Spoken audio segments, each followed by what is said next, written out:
Hamas Israel जंग में हालात लगातार बिगड़ते जा रहे हैं। इजराइल ने गाजा पर तगड़े हमले किए, लेकिन अब हमास की ओर से इजराइल को खुली चुनौती दी गई। हमास ने एक वीडियो जारी कर दिखाया कि हमास की अल-कसाम ब्रिगेड कैसे इजराइल के खिलाफ अभियान चला रही है।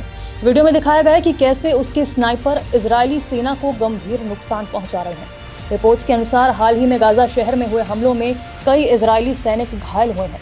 बताया जा रहा है कि अल-कसाम ब्रिगेड के स्नाइपर्स और हमलावरों ने राइफल, मशीन गन और आरपीजी लॉन्चर से इजरायली टैंकों और सैनिकों को निशाना बनाया। इस हमले के जरिए हमास नेतन्याहू के इरादों पर पानी फेरना चाहता है, जिसके बारे में नेतन्याहू ने यूएन में खुले तौर पर कहा था। इस वीडियो में दिखाया गया कि कैसे हमास के लड़ाके इजरायली सेना को निशाना बना रहे हैं और इन हमलों में सैनिक बुरी तरह घायल हो रहे हैं।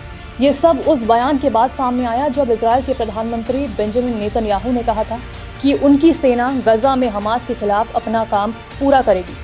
कुछ पश्चिमी देश दबाव के चलते गलत बातें भी कर रहे हैं, इसलिए इजराइल उनकी बात नहीं मानेगा। बता दें कि अमेरिकी राष्ट्रपति डोनाल्ड ट्रंप ने गजा युद्ध को समाप्त करने के लिए 21 सूत्रीय शांति योजना पेश की थी। इस प्रस्ताव में फिलिस्तीनियों को गजा पट्टी में बने रहने की इजाजत देने की बात कही गई, जिससे इजराइल परेशान है। इसमें बंधकों की रिहाई, फिलिस्तीनी कैदियों की रिहाई और हमास इजराइल दोनों को गजा से बाहर जाने जैसे प्रावधान शामिल है। राष्ट्रपति डोनाल्ड ट्रंप ने उम्मीद जताई कि जल्द ही इस दिशा में सफलता भी मिल सकती है। विशेषज्ञों का मानना है कि ये योजना भविष्य में फिलिस्तीन को स्वतंत्र राष्ट्र बनाने का मार्ग प्रशस्त कर सकती है।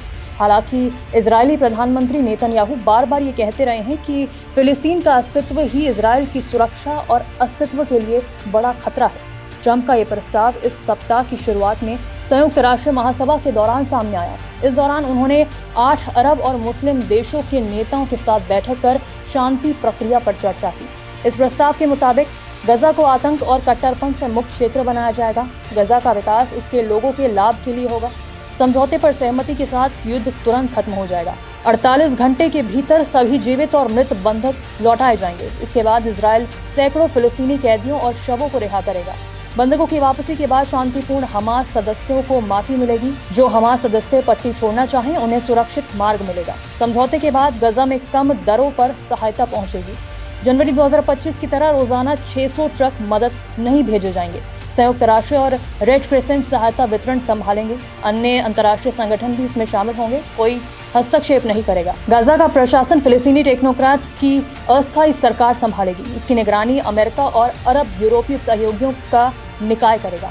पुनर्विकास के लिए ढांचा तैयार होगा जब तक सुधार पूरे नहीं होते। लेकिन फिलहाल देखने वाली बात यह होगी कि क्या इजराइल इन शर्तों को मानेगा या फिर नहीं, और अगर ये जंग खत्म नहीं हुई तो आखिर लोगों को कितना नुकसान उठाना पड़ेगा। इस पर आपका क्या कहना है, कमेंट कर जरूर बताएं। नमस्कार, मैं हूं मानक गुप्ता। अगर आपको हमारा ये वीडियो पसंद आया हो तो इसे लाइक और शेयर जरूर करें, और हाँ, हमें सब्सक्राइब और फॉलो करना ना भूलें ताकि आप देश और दुनिया की कोई खबर मिस ना करें। तो जुड़े रहिए हमारे साथ और देखते रहिए न्यूज़ 24।